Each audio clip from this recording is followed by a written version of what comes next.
Hey,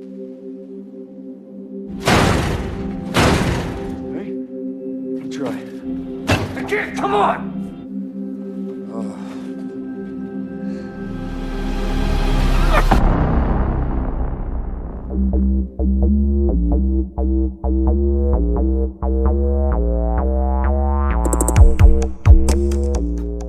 Film dimulai dengan menampilkan seorang bocah bernama Wesley. Ia selalu duduk di kursi paling belakang di bis sekolah yang menjemputnya setiap hari. Di tengah jalan menuju sekolahnya, Wesley akan pasti selalu diganggu oleh anak-anak desa. Namun ia tidak pernah membalas dan lebih memilih untuk mengabaikan mereka. Sebagai anak yang terlahir tuli, Wesley diajari bahasa isyarat bersama disabilitas lainnya. Kekurangannya tersebut membuat teman-teman kelasnya suka membuli dan menertawakannya. Rumah Wesley terbilang jauh dari jalan beraspal, sehingga ia harus berjalan menyusuri hutan untuk pulang. Meski berbeda dengan adiknya yang normal, namun ibunya tetap memperlakukan Wesley sebagai anak spesial. Bahkan beliau senantiasa menemaninya bermain demi membuatnya senang. Hanya ibunya lah satu-satunya tempat bagi Wesley di mana ia merasa aman. Beberapa hari kemudian, tak jauh dari rumahnya sekelompok polisi tampak melakukan investigasi. Entah apa yang terjadi, namun kejadian tersebut adalah yang pertama kali. Sepulangnya, Wesley mendapati sebuah mobil terparkir yang ia kenal. Yang tidak lain adalah mobil ayahnya bernama Ronnie yang baru pulang. Ekspresi Wesley tampak tegang, namun ia tetap berusaha bersikap sopan. Saat makan malam menjelang, sang ibu memberitahu anak-anak bahwa besok ia harus pergi ke rumah nenek mereka. Itu artinya anak-anak akan diurus oleh sang ayah selama ia tidak ada di sana.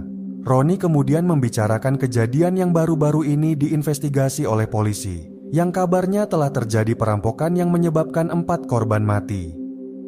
Keesokannya, Ronnie menyiapkan sarapan Wesley setelah ibunya pergi.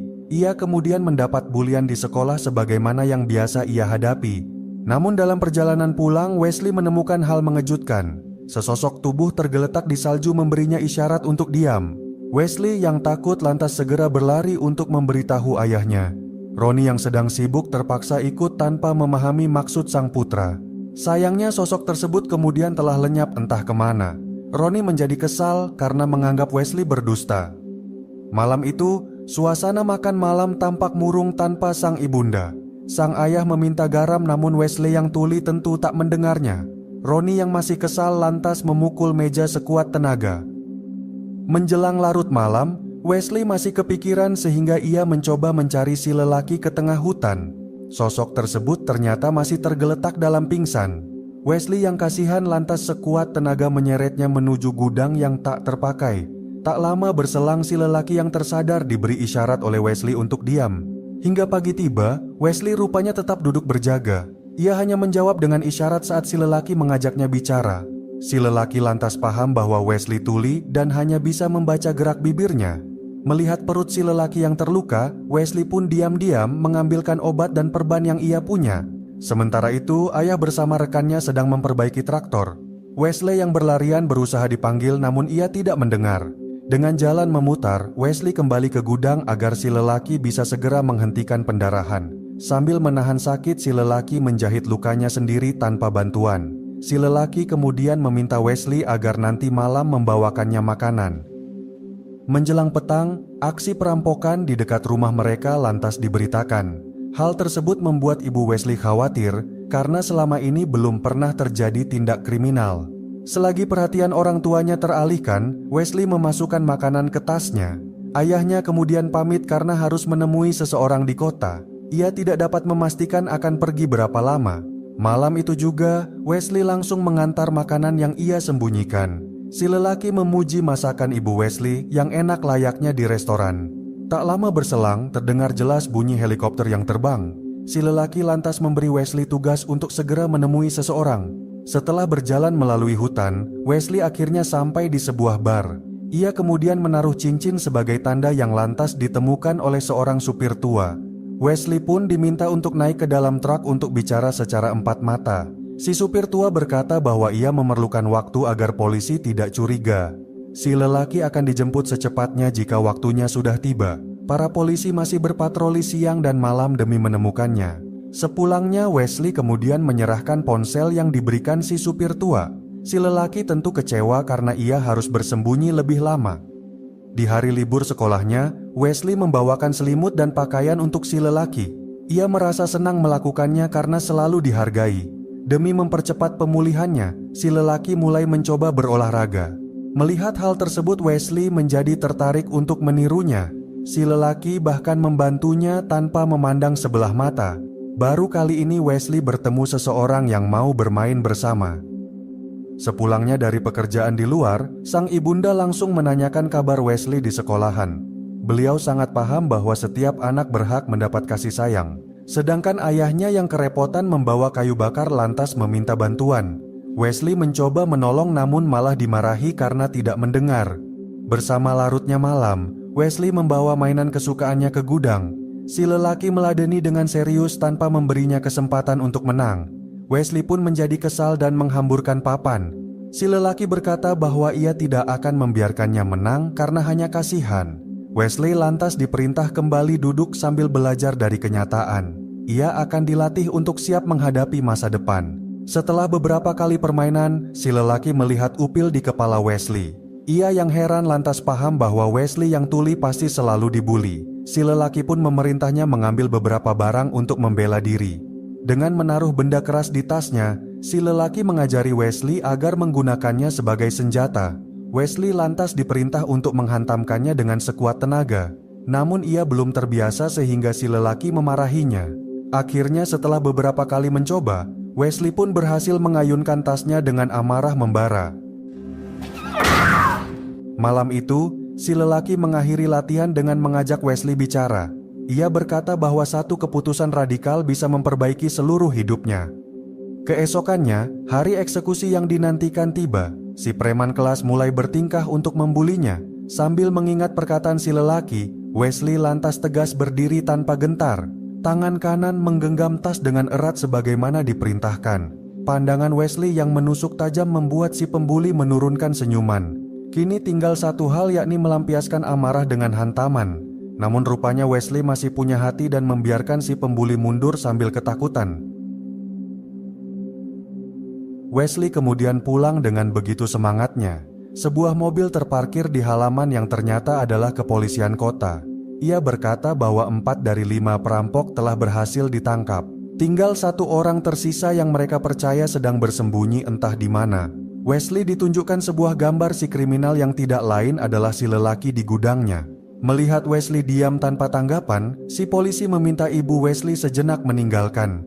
Secara empat mata ia kemudian mulai bercerita selagi Wesley memperhatikan bahwa dulu tetangganya suka memberi makan hewan liar. Mereka bahkan juga merawat bayi singa sejak masih kecil dengan penuh perhatian. Hingga ketika si singa tumbuh besar, mereka akhirnya dimangsa sebagai daging santapan. Setelah mempersiapkan semuanya, Wesley lantas diam-diam keluar tanpa suara. Malam itu ia kemudian tersadar bahwa 1 jari si lelaki ternyata tiada. Si lelaki pun bercerita bahwa dulu seekor harimau telah merenggutnya. Namun kejadian tersebut tidak membuat si lelaki sedih atau berputus asa. Ia lebih memilih untuk bangkit dengan belajar cara berburu di hutan rimba. Hingga ketika waktunya tiba, ia lantas mendatangi si harimau dan merobek perutnya. Jantung mangsanya pun ia remas hingga menjadi batu merah delima. Sejak saat itu tidak ada lagi harimau yang berani menyentuhnya. Cerita tersebut membuat Wesley benar-benar merasa terinspirasi. Sepulang sekolah ia lantas menghitamkan salah satu jarinya sendiri. Sedangkan para polisi masih menyusuri setiap bangunan yang bisa mereka temui. Setiap kali pulang, Wesley pasti langsung pergi ke gudang. Ia merasa senang bisa berbagi pelajaran kepada si lelaki yang penuh pengertian. Hanya bersamanya lah Wesley bisa tertawa lepas tanpa beban dan melupakan kesedihan. Keduanya bahkan bermain bersama layaknya sepasang teman. Sesaat kemudian, bola yang terjatuh segera dikejar oleh Wesley. Namun ternyata ada seorang polisi sehingga ia langsung dibekap oleh si lelaki. Untungnya sang polisi tidak curiga lalu memutuskan pergi. Ketika tengah malam tiba, Wesley kembali turun seperti biasa. Namun ternyata ayahnya masih terjaga sehingga Wesley terdiam begitu saja. Sambil setengah mabuk, ayahnya mengeluhkan traktornya yang mengalami kerusakan. Begitu pula dengan TV mereka yang malah ikut-ikutan tidak normal. Ayahnya yang kesal lantas memukul TV tersebut dengan penuh kekuatan. Keesokannya ketika mengantar barang ke gudang, si lelaki melihat sikap Wesley murung seperti ketakutan. Ternyata matanya telah lebam akibat tertangkap basah semalam. Si lelaki lantas paham bahwa pelakunya harus diberi pelajaran. Ibu Wesley tentu sangat kesal atas apa yang telah suaminya lakukan. Namun Ronnie berdalih bahwa ia tidak sengaja sebab telah dikejutkan. Wesley pun hanya bisa bersabar meski telah menjadi korban pelampiasan. Setelah selesai makan, ibu Wesley pun menangis di kamarnya sendirian. Sementara itu menjelang petang di sebuah bar, Ronnie yang nongkrong kemudian keluar. Sesosok lelaki tak dikenal lantas datang guna menyelesaikan urusan. Selagi berada di sekolah keesokan harinya, Wesley dipanggil sebab kepentingan keluarga. Ia kemudian diantar ke rumah sakit yang mana ibunya terlihat berurai air mata. Rupanya ayahnya sedang koma dengan banyak luka lebam di muka. Semua ujian tersebut membuat ibu Wesley tak tenang, berbeda dengan putranya yang tahu bahwa sakit hatinya telah terlampiaskan.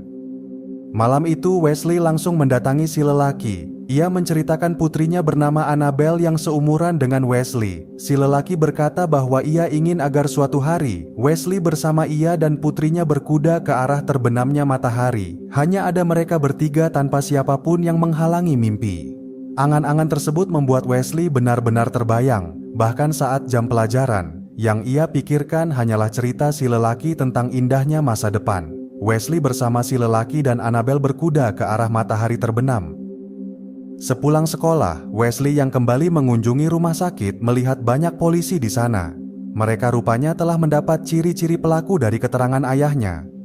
Ketika berada di gudang berdua, si lelaki menunjukkan pada Wesley sebuah mobil mencurigakan. Ia berkata bahwa mobil tersebut telah beberapa kali berlalu lalang. Keadaan menjadi makin tak menenangkan saat malam menjelang. Wesley terbangun dari tidur oleh suara helikopter yang terbang. Dari jendela terlihat mobil polisi berpatroli di kejauhan. 24 jam kemudian, Wesley yang turun lantas didatangi oleh si lelaki. Ia menanyakan apakah Wesley telah memberitahu keberadaannya kepada polisi. Wesley berkata bahwa ia tidak pernah menceritakan kepada siapapun tentang si lelaki. Di larut malam, Wesley bersiap untuk pergi ke gudang. Ia lantas mendapati si lelaki sedang menelpon agar dijemput besok malam. Sudah tidak aman baginya untuk berlama-lama dalam persembunyian. Mengetahui hal tersebut, hati Wesley diliputi kesedihan. Matanya berkaca-kaca seolah berkata bahwa ia tak mau ditinggalkan. Si lelaki pun berusaha menguatkan Wesley agar tetap tegar sebagaimana yang ia ajarkan. Semalam berselang, Wesley mempersiapkan papan permainan untuk menghabiskan momen terakhirnya bersama sang teman. Namun ibunya kemudian datang lalu duduk di samping putranya yang tersayang. Beliau rupanya mencurahkan perasaannya atas semua cobaan yang Tuhan berikan. Wesley pun memeluk sang ibunda agar saling menguatkan. Bersama larutnya malam, Wesley kemudian turun untuk bermain bersama sahabatnya. Si lelaki tidak menyangka bahwa malam itu Wesley mampu mengalahkannya. Setelahnya Wesley menemani si lelaki menunggu jemputan dari si supir tua. Tak berselang lama telepon si lelaki berdering dan sebuah kendaraan terlihat dari jendela. Sambil menahan air mata, si lelaki berterima kasih kepada Wesley atas semuanya. Ia menyerahkan papan permainan sebagai kenangan agar dijaga. Namun Wesley yang tidak rela kemudian memeluk sahabatnya sekian lama. Si lelaki lantas mendorong Wesley secara paksa karena inilah jalan satu-satunya. Wesley pun berlari keluar dengan perasaan terluka. Namun tiba-tiba seseorang mendekap Wesley dan menggiringnya ke dalam kendaraan. Ternyata si supir tua telah bekerja sama dengan para polisi untuk menangkap sang buronan. Wesley pun hanya bisa berteriak menyaksikan sahabatnya terbunuh dalam kepungan.